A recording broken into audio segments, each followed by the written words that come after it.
सिर्फ तू पता है जिस गांव में मेरा जन्म हुआ उस गांव में सिर्फ कोई भी 10th तक पढ़ाई नहीं कर पाया। पूरे गांव में अगर 100-150 घर है तो उसमें 3 परिवार ऐसा है जो 10वीं पढ़ा है, वो भी एक बार में पास हुआ, बाकी लोग 2 बार 3 बार पूरा परीक्षा सब होके सब खत्म। अभी वो लोग पता कर में गाँव में क्या कर रहे हैं, ऐसा लगे तो बाबा दारू अब जाके किसको आंख मारू। लगे मुझे ये सब दुनिया से ना दूर होना था। पापा ने बोले बेटा तू इधर रहेगा तो यही करेगा, क्योंकि संगत से गुण आता, संगत से गुण जाता है। सही बात।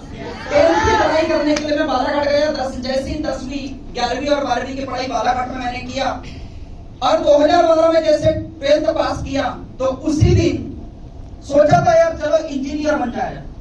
मैं सिविल इंजीनियर बनने के लिए चले गया, बड़ा भाई कंप्यूटर साइंस इंजीनियर बन गया, छोटा वाला भाई मैकेनिकल इंजीनियर बन गया, और एक और है जो डीजल फिटर से ITI किया हुआ है, वो भी इंजीनियर 1 मीटर से होता है। तो इंजीनियर की हम लोग, मैं सिविल इंजीनियर, बड़ा भाई कंप्यूटर साइंस इंजीनियर, छोटा भाई मैकेनिकल इंजीनियर। 2 साल पढ़ाई हुई सर, 2 साल पढ़ाई हुई। कितने लोग हैं जो BA BSc ITI polytechnic engineering कर रहे हैं? राइज योर हैंड, हाथ खड़े करें।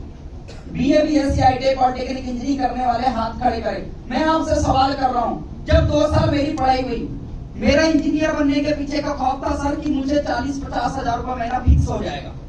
2 साल पढ़ाई करने के बाद मैंने सोचा कि मैंने 2 साल पहले जब इंटर किया तो मेरे सीनियर भी इस कॉलेज से पास हुए ना, तो चलते हैं उनका स्टेटस क्या थोड़ा पता तो लगाते हैं।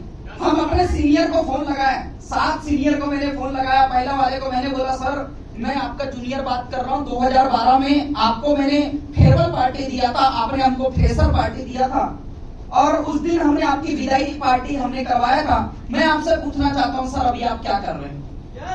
जब उन्होंने बोला कि मैं मनरेगा में जो मेट का काम होता है मैं वो कर रहा हूँ, तो मैंने बोला सर क्या ग्राम पंचायत में मेट का काम करने के लिए उसके लिए इंजीनियरिंग करना जरूरी है? No sir. दूसरे को मैंने पूछा तो बोलता मैंने किराना दुकान की फ्रेंचाइजीज खोला हूँ, बल्क में डंपो माल लेकर आता हूँ। और क्या मैंने बोला किराना दुकान करने के लिए इंजीनियरिंग करना जरूरी है? तीसरे वाले को मैंने फोन लगाया तो बोलता है गैरेज खोला हूँ, मैंने बोला इंजीनियरिंग करना जरूरी है इसके लिए? चौथे वाले को फोन लगाया तो बंदा बोलता मैं कंपटीशन कोचिंग कर रहा हूँ। 5वें वाले को मैंने फोन लगाया तो बंदा बोलता हमने ऑनलाइन मोबाइल रिचार्ज वाला दुकान खोल के रखा है। 6वें वाले को मैंने जब फोन लगाया तो बंदा बोलता मैं खेती किसानी कर रहा हूँ। मैंने बोला दोस्त क्या इसके लिए इंजीनियरिंग करना जरूरी था? फिर आपने इंजीनियरिंग किया क्यों? मैं आपसे भी सवाल करना चाहता हूँ, आप BA BSc ITI पॉलिटेक्निक कर रहे हैं या आप जो भी पढ़ाई कर रहे हैं, क्या आपने कभी जो लोग 2 साल 3 साल 5 साल पहले जो BA BSc ITI polytechnic engineering की पढ़ाई कर ली है वो लोग आज कर क्या रहे हैं, क्या उसका स्टेटस देखा आपने?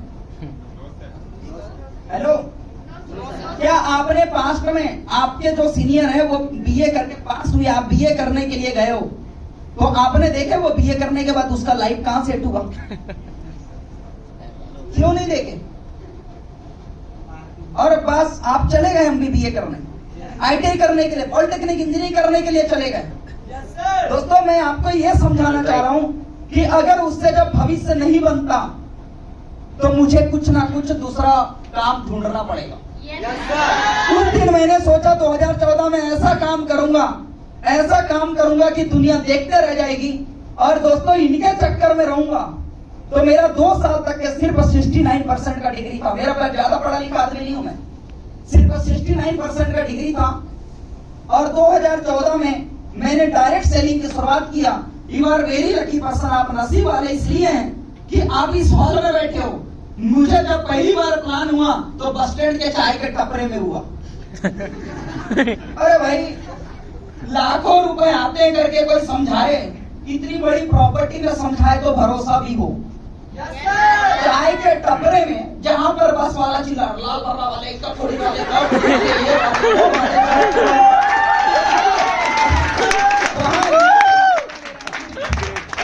वहां ये प्लान हो रहा है मेरा कि भैया तुम्हें लाखों रुपए आएंगे कैसे? क्या भरोसा हो सकता है सर? नहीं हो सकता। नहीं हुआ। You are very lucky person, नसीब वाले हो आप लोग कि किसी अपनों के साथ आए हैं। कोई आपका दोस्त होगा, कोई भाई बंधु पड़ोसी होगा, कोई रिश्तेदार होगा जिसके साथ आप यहाँ आए हो। जिसने मुझे बताया ना वो मेरे लिए अजनबी था। वो शख्स मेरे पास किरनापुर तक के वो शख्स प्लान करने आया, वो और कोई नहीं। और मुझे और मेरे बड़े भाई रवि मेहलावे सर को, दोनों को पूरा गांव 150 से 200 लोग इस बात के लिए घेर लिया कि तू इस काम को मत कर।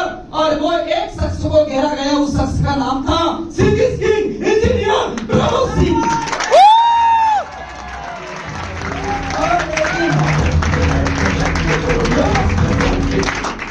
प्रमोद सर को 150 लोगों ने घेरा और बोला कि तुम ये बच्चों का भविष्य खराब करने वाले हो। पूरे 150 लोगों ने।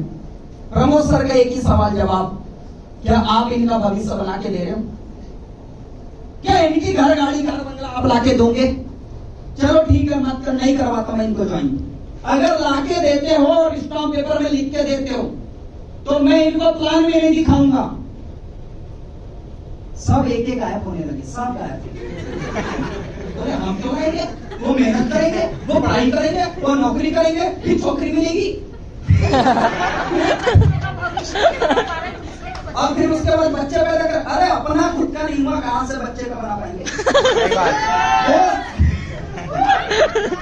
पूरे लोग गायब होने लगे। 5-10 लोग बच्चे गिनती के, 150 लोग 10 मिनट के अंदर सब अपने घर बन गए। प्रमोद सर का एक ही जवाब था, एक ही बात। क्या इनका रवि ऋषि का जवाब, अगर तुम भविष्य बना सकते हो तो 11,000 रुपए इनसे तुम लो और तुम भविष्य बना के दो। सब चले गए सब। हम कहां से देंगे? हम कहां से देंगे? तब बंदे ने खुददारी के साथ बोला, मेरे पास 11,000 रुपए लगाओ और इस बंदों को दोनों को मेरे पास 5 साल छोड़ दो। नो किंतु नो परंतु नो जीव जंतु, एक काम, एक दिल, एक जान, अगले 5 साल के लिए डायरेक्ट सेलिंग के ऊपर कुर्बान कर दो इनकी। Yes sir. कि जब 150 में से एक आदमी नहीं आया ये बोलने के लिए कि इनकी जिंदगी हम बनाएंगे, लेकिन एक शख्स बोल रहा था कि मेरे साथ 5 साल लगाओ, जिंदगी बनेगी और बन के दिखाएंगे। विश्वास हो गया यार। एक आदमी इतने खुददारी के साथ कैसे बोल सकता है? बात तो सही है दोस्त। विश्वास कर लिए और इस सिस्टम पे